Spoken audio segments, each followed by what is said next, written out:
Hi friends, welcome to Nishi vlogs. ఈరోజు మనం వినాయకుడి పూజ, వినాయక వ్రత కథ గురించి తెలుసుకుందాం. వినాయక చవితి హిందువులకు తొలి పండుగ.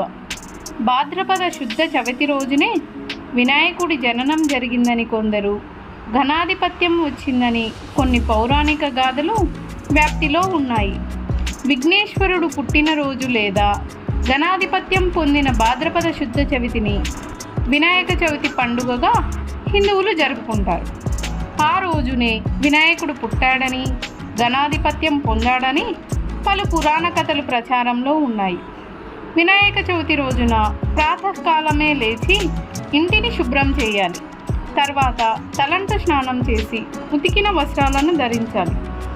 మామిడి ఆకులను తోరణాలుగా కట్టి ఇంటిని అలంకరించాలి. ఒక పీటకు పసుపు రాసి ఇంటికి ఈశాన్య భాగంలో లేదా ఉత్తర దిక్కులో ఉంచాలి. ఓ పళ్ళెంలో బియ్యం వేసి వాటిపై తమలపాకులు పెట్టుకోవాలి. ఆసనంపై వినాయక ప్రతిమను ఉంచి పాలవెల్లికి పసుపు రాసి కుంకుమతో బొట్టు పెట్టి విగ్రహం తలపైకి వచ్చేలా దాన్ని వేలాడదీయాలి. దీనిపై పత్రి వేసి నలువైపులా మొక్కజొన్న పొత్తులు పళ్ళతో అలంకరించి ఉండ్రాళ్ళు, కుడుములు, పాయసం, గారెలు, పులిహోర, మోదకాలు, జిల్లేడుకాయలు మొదలైన పిండి వంటలు సిద్ధం చేసుకోవాలి. అలాగే ఒక కలశం కూడా ఏర్పాటు చేసుకోవాలి. వినాయక వ్రత కథ చదివేవారు, పూజలో కూర్చునేవారు ముందు చేతిలో కొద్దిగా అక్షింతలు తీసుకోవాలి. కథ పూర్తి అయిన తర్వాత వాటిని తమ శిరస్సుపై వేసుకోవాలి.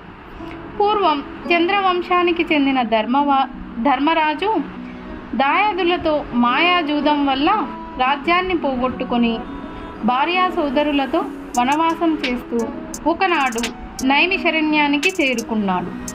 అక్కడ శౌనకాది ఋషులకు అనేక పురాణ రహస్యాలను బోధిస్తున్న సూత మహామునిని దర్శించి తనకు తిరిగి రాజ్యం పొందే మార్గం, వ్రతం ఏదైనా ఉంటే చెప్పమని ధర్మరాజు కోరారు.